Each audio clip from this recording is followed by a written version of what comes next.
Kapustin Yar, a top-secret military facility located 60 miles southeast of the former Stalingrad and 500 miles south of Moscow.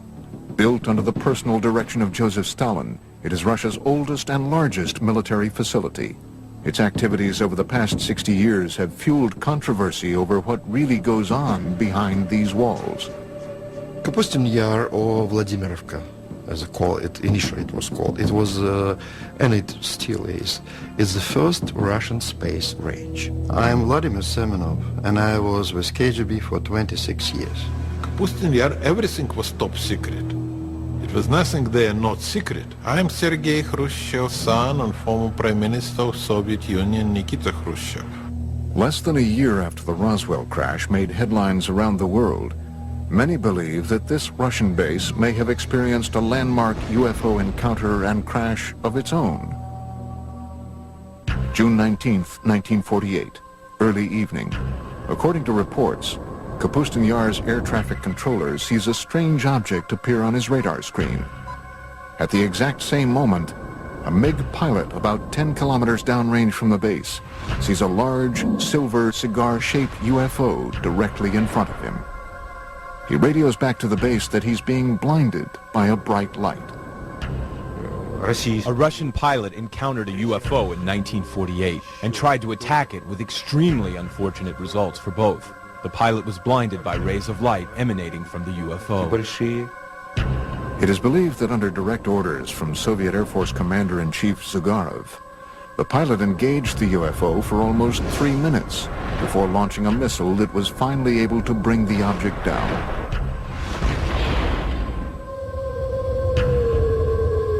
But unlike Roswell, this crash never made the papers. It's 1948, it's a secret air base. Suddenly a cylinder appears over Russia's most sensitive air base. They scramble the MiGs. It's a dogfight. Russian pilots are good. And imagine this plane getting right on top of that craft. The MiGs fire their rockets as the directed particle beam weapon explodes the MiG, and they both go down. Reports suggest that the blinded pilot, in his final attempt to regain control of his MiG, was hit by the object's weapons and perished along with his airplane. What did the aliens use? What were they firing? What they were probably using was a particle beam weapon. We know what the MiG used. It was the things that the Russians were using at the time. It was firing its guns, it was firing its rockets, and it was firing some very early version of a missile. Somehow, that MiG was able to break up the anti-gravity envelope that surrounded the craft. The cigar-shaped object couldn't stay aloft anymore and crashed. And the Russian retrieval teams, overjoyed that they have their first spacecraft, jump on this thing, and they take it underground to Zitka, and the Russian secret UFO program begins. I'm Bill Burns, publisher of UFO magazine. Let's face it, everybody wants to get his hand on a flying saucer. It's a wonderful weapons delivery and defense system. I'm Stanton Friedman. I'm a nuclear physicist, lecturer, ufologist. This 1948 crash is one of many strange events that has turned Kapustin Yar into an even more mystifying version of America's Roswell and Area 51. The Soviets had to get their hands on what we had. We had the Roswell crash. We really had a storehouse of technology that we developed in the early 1960s out of Roswell. The Russians didn't have that. Well, how do you get that technology? It doesn't just fall out of the sky. You go after it. And the Russians went after it by embarking on suicide missions. Anything they could do to get their MiG pilots to shoot down an extraterrestrial spacecraft was fair game. From the time it was constructed in the early 1940s, Kapustin Yar was cloaked in secrecy. It is a place where it is said the Soviet Union's top researchers, scientists, and military specialists were sent to develop highly classified Cold War technology and weaponry. I know everything because I spent months and years in the Kapustin Yar working there testing our cruise missiles that we designed for the Soviet submarine to sink American aircraft carriers. Kapustin Yar was on a very short list of facilities that the U.S. intelligence wanted to get imagery of. There basically there's three things going on there. They're testing surface-to-air missiles, they're testing surface-to-surface ballistic missiles, and they're also testing air-launched missiles, cruise missiles. All three are going on at the same place, and so it's of high interest to U.S. intelligence. In fact, the building of the base was so secretive that when a small town nearby was deemed by the Soviet military to be too close for comfort, its residents were evacuated, and it was simply eliminated. The name of the town? Zitkur. Zitkur is a small town just a few miles downrange of the Kapustin Yar test complex, and basically probably what happened was the Russians decided that due to people seeing what was being tested, it would be better to just close that town off. Many researchers believe the name Zitkur was subsequently assigned to the highly classified subterranean UFO research center beneath Kapustin Yar. There is an idea that in Zitkur and Kapustin Yar there is a storage point for crashed UFOs and corpses of the visitors and members of their crew. Zitkur is analogous to what Area 51 is to Nellis Air Force Base and Groom Lake in Nevada. Different countries have various places where they take their UFO technology. And what they do with it is they try to break it down. They see what it is and how can we reverse engineer this. But long before the 1948 crash, the area around Kapustin Yar and the skies over Russia have been home to many other well-documented and eerie encounters with UFOs. Some date back to a time before what we know as Russia even existed. Russia is a huge land. UFOs have been sighted over its territories for, I would say, thousands of years. I am Paul Stonehill, co-author of UFO USSR. One, which is quite famous, was sighted back about 950 AC by an international traveler of the time, Ibn Fadlan. He and his co-travelers were able to see strange sightings in the sky that scared them immensely. But the local people would laugh at them and say, we see it quite often. Aerial battles, beings fighting each other, strange aircraft, something that's similar to a Star Wars battle scene from a modern movie. Amazing stuff. Legend has it that the spectacular aerial battles that played out in the skies gave the Arab warriors strength and courage to defeat their enemies during the next day's fight. In the 17th century, Russia experienced a rash of UFO sightings. These objects were described by many who witnessed them as comet-shaped balls of fire. The most famous one would be the Rob Ozero incident, when a very unusual, huge fiery disc arrived in the area of a northern Russian lake. One eyewitness submitted the following account. On this, the 15th day of August in the year 1663, a great crash sounded out from the heavens. Around the stroke of midday, there descended upon Robo Zero a great ball of fire from the clearest of skies. In front of the fire, there were two fiery beams. It went from south to the west and was about 500 meters away when it vanished. But once again it returned, staying over Robo Zero for 1 hour and a half, filling all those who saw it with a great dread.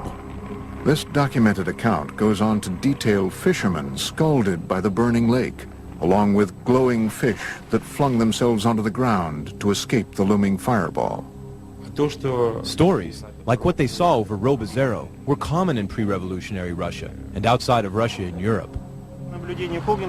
When we speak specifically of sightings on the territory of the Soviet Union, percentages are very high, more than 50%, that these UFO sightings would be some sort of fiery, sphere-shaped UFO. Another extraordinary sighting took place over Moscow in 1892. An eyewitness report was later published in the March 17, 1892 edition of the Russian newspaper Svet. The pillar of light was pointed straight down to the earth, forming a cone-shaped bundle of rays in the color of ordinary flames. The brightness was considerable and can sometimes be compared to the brightness of an electrical street lamp. The point from which the rays originated didn't move during the whole time, and the rays were visible for 20 to 25 minutes.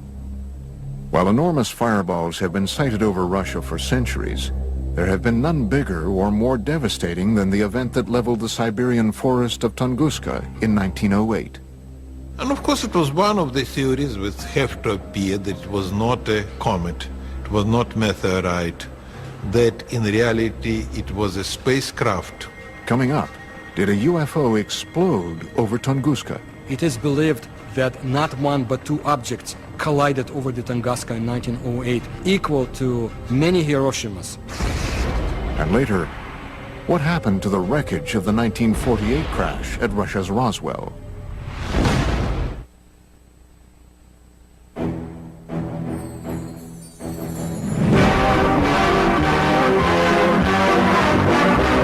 Hurtling through the solar system, a speck of cosmic dust strikes the Earth. Commonly, these meteors are vaporized by friction in the atmosphere. This is part of the story of one that wasn't. A meteor that landed in 1908 in Siberia with the destructive force of a cannonball. June 30th, 1908, approximately 7 a.m. The tranquil forest of Tunguska, Siberia, was rocked by a deafening, earth-shattering explosion. The explosion packed the power of a 40-megaton hydrogen bomb. Large trees snapped like tiny twigs as the explosion decimated the dense forest. The effects of the blast were felt as far away as Western Europe and were at first believed to have been caused by a giant meteor smashing into Earth.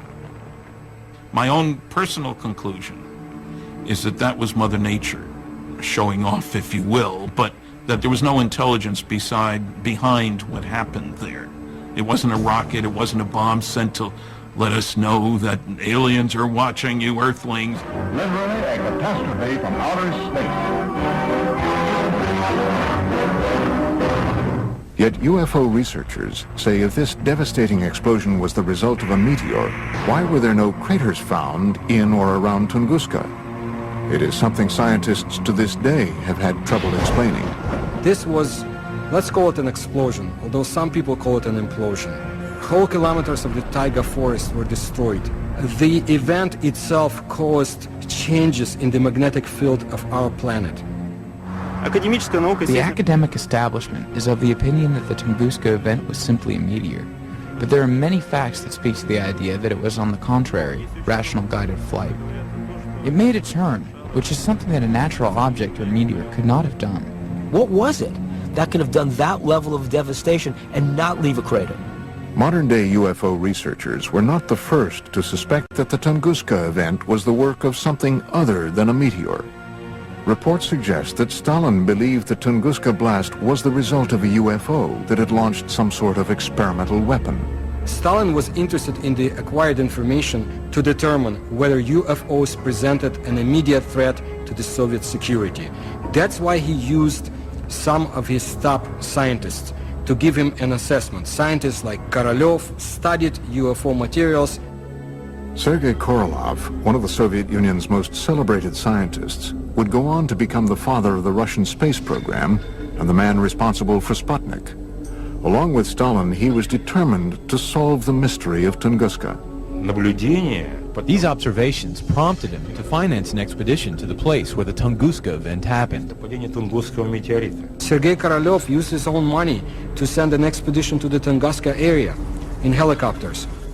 Korolev never met with Stalin. There was some researchers who was looking to prove that Korolev really met with Stalin, but they didn't find any record.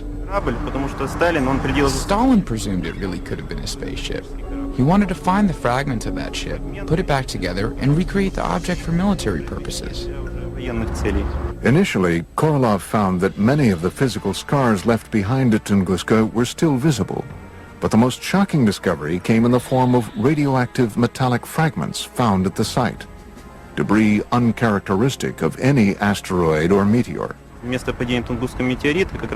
you go along the flight path of the Tunguska object and continue past the crash site, you reach an area that Russian ufologists call the Devil's Graveyard. It's a 300 square meter area where not a single plant grows and animals die. It also has a higher than normal radioactivity level. This is a result of what might possibly be a radioactive metallic fragment from the crash. The radiation levels were there. I mean, meteors don't come down with that level of radiation. So one of the stories is it was a mothership that detonated. It is believed that Korolev privately told Stalin that the incident at Tunguska had indeed been caused by a UFO, fragments of which were still scattered around the area. However, in his top-secret official report, Korolev is said to have told a much different story. The official party line, Tunguska, was the result of a giant meteor. The whole point was, if the information serves the bureaucracy, good. If it doesn't exist. So where were the radioactive fragments from Tunguska taken? Some believe the evidence was transported to Kapustin Yar's underground base, Zitkur. Different countries have various places where they take their UFO technology. Well, the Soviets basically had one at Zitkur, and it was where they could try to figure out what the technology is and how do we use it. And of course, the security around those bases is essentially shoot-to-kill security. Was Stalin's team of scientists inside the underground lab of Zitkur using UFO wreckage to advance their fledgling missile defense and space programs? They had a couple of people, men, at the top of their program who really pushed the space program. I'm Fred Kulik at Caltech. The head of the space program had direct connection to Stalin and later Khrushchev. In their quest to acquire UFO technology to beat the Americans in the space race, it has been reported that top Soviet military officials ordered MiG pilots to shoot down UFOs as far back as World War II, a time just before the Russian Roswell crash of 1948. So that gives you a two-pronged concern about UFOs. One, you want the new technology to top the other guy's flying technology. And two, we need to be on the alert for new stuff from them. So either way, you want your guys to shoot them down. As the word spread that UFO wreckage from Tunguska and the 1948 incident were being studied at Zitkur, Russia's Cold War enemies were becoming more and more intrigued by what might be going on above and below the top-secret military base.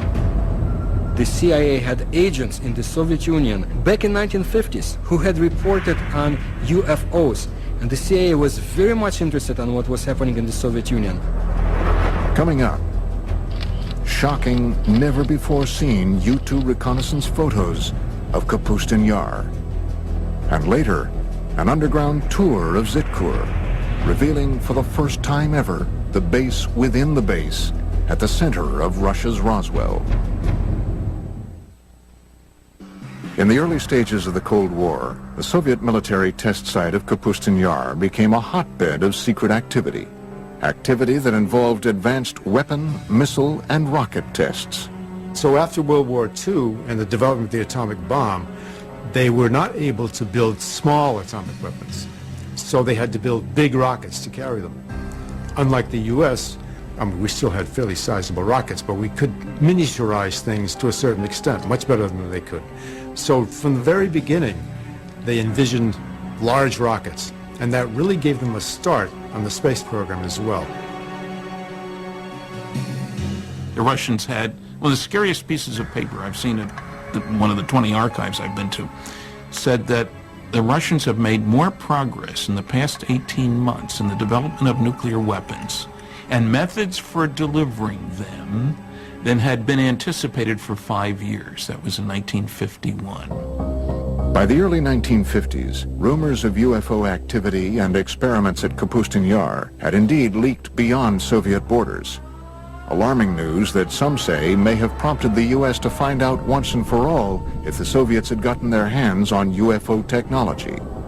Kapustin Yar and Zitkur were at the top of our military watch in the same way that Area 51 and Wright-Patterson Air Force Base on Los Alamos were at the top of their military watch. Tim Brown is a senior analyst at globalsecurity.org. His specialty? Interpretation of top-secret satellite and spy imagery for both private and governmental agencies. Kapustin Yar was in the top 10% of facilities that the U.S. intelligence was monitoring in Russia, and that's evidenced by just the sheer volume of declassified documents that are available that show that there was a consistent, ongoing interest in what was going on at that facility. Not long after the United States had developed its most sophisticated spying machine to date, the U-2 spy plane, the first mission was to, where else? Kapustin Yar. This is probably the first time anyone outside of the CIA or the intelligence community has looked at this, the U-2 imagery of Kapustin Yar. reconnaissance couldn't reveal can now be seen for the very first time in this exclusive underground tour of what could be the nerve center of all Soviet UFO activity, Zitkur. Based on reports and drawings from Russian UFO expert Anton Anfilov, seen in the West for the first time, this rendering is what might possibly be the first glimpse ever of this secret cryptic facility a quarter-mile below Kapustin Yar. Let's say that you get a chance to go down there to the most secret Russian UFO laboratory. It's not glorious, high-tech, and brightly lit. It's dank, it's dark, and it's dingy. It's Russian. It's extremely compartmentalized. It's like an underground shopping mall, except inside the mall are all these rooms where there's exotic technology being taken apart and put back together. In this hub, they're doing autopsies on alien bodies. In that hub, they're reconstructing an engine. Then you've got these fantastic Rube Goldberg machines. What they are machines to test various components, and then finally you come upon these huge underground hangars. And what you're struck by is that there are no airplanes in the hangars. There are these long, cigar-shaped, cylinder-shaped craft in various stages of disrepair because they've crashed. And they're going to try and reverse engineer these. That's what you'd see at this base. Is this the secret location where the wreckage from the 1948 Russian Roswell crash was taken, along with fragments from the Tunguska UFO? I cannot deny rumors of the so-called captured UFOs. The Soviets tried to recover lost fragments of their secret tests, and it would be convenient to them to say, yes, UFOs is something that we captured, a UFO is in our hands, but why would they keep the secrecy on the subject of UFOs so tight? And did this heavily guarded experimental facility specialize in reverse engineering designed to destroy the United States? If Kapustin Yar is where you're doing your advanced development work, rocketry, aircraft, weaponry, laser weapons, all this kind of stuff, where you need high security and a good setting for your scientists and major computer facilities, then you'd expect that that's where they'd be doing their UFO, advanced UFO research, not UFOs 101. UFOs 404. It's just natural to do that. And of course you'd have underground bases, you'd have protection against intruding aircraft, you'd be looking out for the U-2s. Another mysterious aspect of Kapustin Yar are the many strange patterns on the ground. Did Stalin and Korolev strategically arrange these patterns to attract UFOs to the base? Some researchers believe the Russians may have borrowed this idea from ancient civilizations, whose pyramids are said to have been constructed in geometric shapes and patterns designed to attract inhabitants from other worlds. Looking at Kapustin Yar from there, there's a lot of facilities, markings, patterns that might, to the untrained eye, look like they're from another planet or not of this Earth. They might look like something that you'd see in South America with the Mayan cultures or maybe crop circles. Between the reported UFO crashes and the ultra-top secret research, how did the Soviets flaunt their advances at Kapustin Yar? Now there was a new date for Russian youngsters to remember. October 4, 1957, when Sputnik, the first Earth satellite, was launched. October 4th, 1957. The Soviet Union's space program successfully launches the world's first artificial satellite into orbit. In the history of the Earth, no other event had captured the imagination of so many people as this first step into space. 4 years later, the Russians once again beat the Americans by launching Yuri Gagarin into space in the first manned flight to orbit the Earth. Two feats that put the Soviet Union way out in front in the ultra-competitive space race. We are the first, and all next steps in space for, I would say, for nearly 10 years, Soviets was ahead of the United States. First man into space, first woman into space, first walk into space, first rendezvous in space, first docking in space, and so on and so forth, until 1981 when the shuttle was launched. I'm sure the Russians have done their darnest to reverse engineer anything they can get their hands on, whether it's American or German or alien. Coming up, relive what many believe to be a spectacular UFO crash at the actual site in a village near Kapustin Yar. I don't recommend that we stay here any longer. It's already harmful. Let's leave here and go to some place where no unknown forces can act upon us and influence us. And find out exactly what the KGB knew about dogfights between MiGs and UFOs at Kapustin Yar as we open the mysterious KGB Blue file.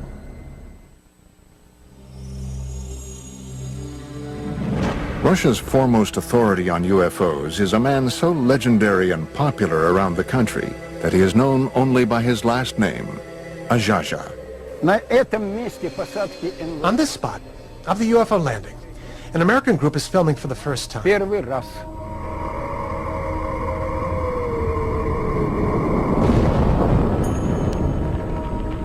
was very popular at the peak of the UFO activity in the Soviet Union. It was late 60s, 70s. At that time it was not permitted, but not restricted to talk about this. Azhaja invited the History Channel on an exclusive tour of a reported UFO crash site not too far from the site of the Russian Roswell crash of 1948. For that, I have to stand there, on that particular corner. Using two copper rods, Azhaja begins the tour by testing the ambient energy that the crash site still emits today.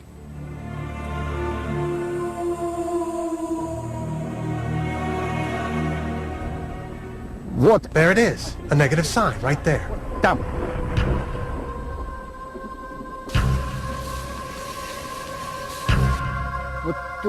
there, that way. So here, in this spot, occurred the crash landing of a flying saucer. First I'm going to go directly across. Then I'll go perpendicularly.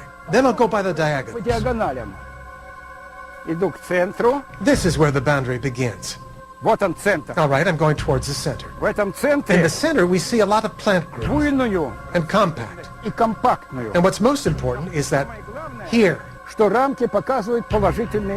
it shows a positive signal. Now we are going towards the border. Now they're showing neutral. And here, here's the other part of the border. Right from here to over there. Now I'm going away from the center, toward the other side. Azhaja is walking the 100-foot by 20-foot outline of a cigar-shaped UFO that reportedly crash-landed here in 1961. Again, now we're going back. It shows a powerfully strong signal. See how it's turning? It's powerfully positive. We're going back. Negative. There it is, see? Here's where the border is. We got one point over there, another point over there. 3 point and 4 point.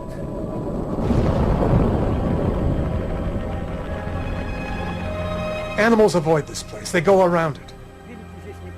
Cattle don't graze here. Yes, there is unknown energy, which, as experience shows, affects people in a negative fashion. Your pulse changes. The heartbeat changes. You grow short of breath. You begin to sweat. Okay. I don't recommend you stay here any longer because it's already harmful. Come on. Let's leave here. For a normal place, where no unknown forces will influence us and act upon us. Azhaja's account of this UFO crash was supported by a resident of adjacent Shodnya village, who upon seeing Azhaja told her account of seeing the crash out of her window, which overlooks the site from less than 200 yards away. Well, it was 4 or 5 in the evening. It was later in the day. And suddenly my mother screamed. She said, "Hey, look at that. There was some kind of ball, a sphere that flew by." And then she said, "Oh, it's probably a flying saucer." And it was a big, fiery red sphere that flew by. The sphere went over there, past the train tracks, and went down into the valley of the river Skunya, right down and over the river. Experts like Ajaja believe that UFO events like this crash, as well as the 1948 Russian Roswell crash, caused a Pandora's box to open over Kapustin Yar, leading to what some have called a war in the skies over Russia. Pilots would often receive orders from the ground to defend their airspace and shoot down UFOs. Other times, the UFOs would go on terrifying attacks. What intrigues me about the Russians as much as anything is apparent dogfights between UFOs. And I've read several accounts of that, several of them having dogfights. Perhaps the most compelling evidence of encounters between Soviet MiGs and UFOs over Kapustin Yar comes firsthand from the most celebrated of all Soviet test pilots, Marina Popovich. A national hero, a cosmonaut, perhaps the Chuck Yeager of Russia. She says that she witnessed actual battles between Soviet pilots and UFOs. One incident in 1964 occurred during a Soviet Air Force training mission. Alexander Kapagin was the commander of a squadron and a pilot instructor in one of the flight schools. One day he was flying with a cadet and they were attacked by a UFO. They went into a spiral dive. While on another top-secret military expedition in February 1980, Colonel Popovich encountered multiple unidentified objects in the skies over Russia. I saw 3 fireballs, 3 amazing lights in the form of a triangle, and I observed them as they flew away. Another MiG test pilot, Colonel Vyatkin Lev Mikhailovich, agreed to tell his first-person account for our cameras for the very first time. August 7th, 1967, 6:30 in the evening. Colonel Mikhailovich reports that his MiG was momentarily captured in midair by a UFO. When I was making the aerial move to the left, suddenly from above I saw a light. This big disc began to slowly light up, and I just had time to quickly tilt the plane, but the wing hit the ray of light. The plane shook and the gauges and instruments began to move from right to left, right to left. It is as though the ray of light dissolved into shining little points of light. Imagine my surprise when my technician named Mikhail said, "Lev Mikhailovich, the wing of the airplane is glowing." As it turns out, for a whole week in the hangar, the left wing was glowing with a white light. They washed the wing with kerosene, and soon after that, the glowing ended. Fortunately, Colonel Mikhailovich's encounter with a UFO over the skies of Kapustin Yar in the 1960s did not end as dreadfully as the famous 1948 encounter in the same skies. No, I wasn't scared. I was just puzzled. I was particularly stunned that the ray of light turned out to be hard, because I felt the impact. As UFO reports continued to stream into the Soviet government from both civilians and military officials, the KGB was busy covering up the reports, silencing those who made them, and clamping down on the press. But all the while, the spy agency was creating an official report on UFO activity in the USSR called the KGB Blue File.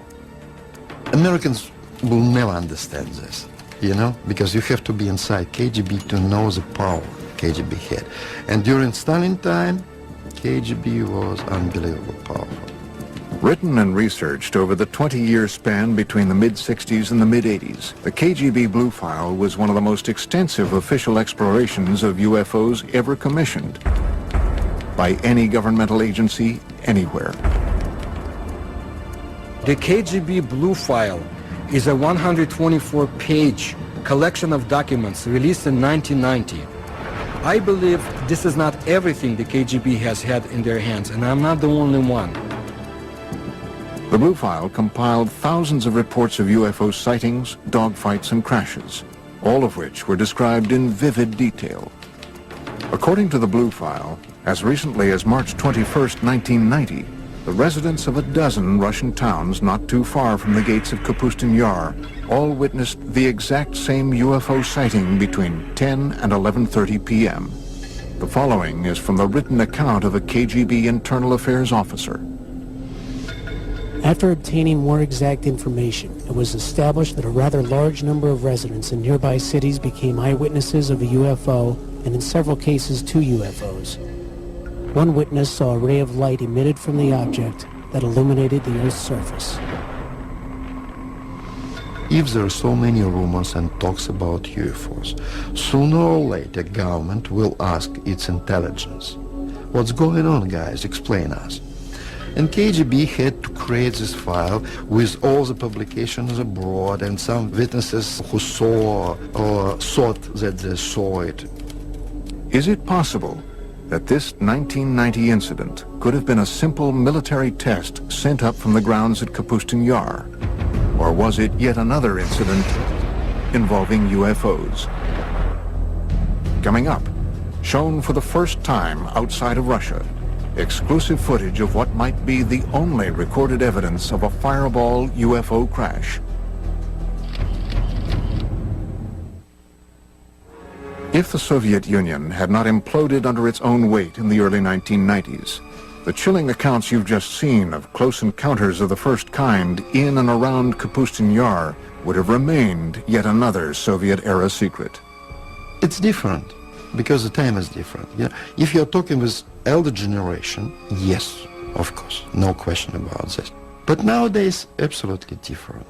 Younger generation now, they are living in another society and they have much more freedom. This new freedom in Russia helped the producers of this program acquire, through official channels, this Soviet military footage you are about to see. Throughout the 50s and 60s, the Soviet military experienced a string of failed rocket launches and missile tests that resulted in one disaster after another at the base. Were these simply accidents or retaliatory attacks by UFOs? I have heard a story, for what it's worth, and I don't usually talk about myths, but I've heard that 4 Soviet big launch vehicles were exploded on the pads by aliens because they kept trying to shoot down the flying saucers. Hidden from view for 45 years, a Soviet military cameraman captured the after effects of what appear to be 2 fireball-shaped UFOs that reportedly crashed early on June 3, 1960. From what we can determine, not a single person outside of the Soviet military and KGB has ever seen this footage. 3 Red Army firemen are seen running from this massive fireball, which, according to reports, continued to expand, causing other massive explosions in the area for over an hour. One of the fireball-shaped UFOs was believed to have destroyed 3 Soviet rockets on their launch pads, while the other targeted and destroyed a rocket fuel depot, all just yards from the Zitkur underground UFO research facility. The charred remains of the 2 reported UFOs seen here were quickly sent across the base to Zitkur. Try and imagine Earth as an undeveloped colony. And just like the United States and the Soviet Union fought wars over other areas, political wars over other areas, imagine the aliens want our resources. And they're fighting over Earth the same way the U.S. and the Soviet Union had conflicts over other areas after World War II. How could all of these shocking events have been held back from the public for so many years? The Stalin's time and early post-Stalin times, everything was restricted. So he was not allowed to talk about this. In Stalin time, they will simply send you to the prison. Could all of these UFO accounts and the trail of freshly unearthed evidence of UFOs be attributed to logical explanation? Or is it possible that strange things really do happen in Russia? A reporter for one of America's largest newspapers says yes. In May 2005, reports reached the Moscow bureau of the Los Angeles Times that a lake about 3 hours away from Moscow had simply vanished. We went up there because we heard that it had just disappeared, and I said, I'm not going after this story. A lake does not just disappear. Kim Murphy visited the site a few days later. Her account was published on the front page of the newspaper on May 27, 2005. We got up there and just found this huge hole in the ground. The only eyewitness, as far as we know, who actually saw what happened described going down to the lake, where he says there's this swirling of water that looks like water going down a toilet bowl, just, in a raging circle, just tumultuous. And it's going and it's going and it's going, and pretty soon it's gone. From disappearing lakes, to fireballs seen in the sky, to reported attacks by cigar-shaped UFOs, Russia continues to be a land of incredible mystery. And as top-secret work continues to this day at Kapustin Yar and Zitkur, the base remains a potent lightning rod for UFO activity. According to one researcher, Kapustin Yar was the site of a crash in 1989, and even more recently, the debris of a 1997 crash in Poland was taken to Kapustin Yar for analysis. Recent political moves by Russian President Vladimir Putin have caused some in the West to accuse his government of closing the Iron Curtain once again on today's vibrant Russia. On a day-to-day basis, people are convinced and worried that Putin's Russia is a much more authoritarian Russia than was Yeltsin's Russia. They do know that UFO information is not available from Russia as easily as it had been before. You lose the ability to control secrets in an open society. Putin came out of the KGB.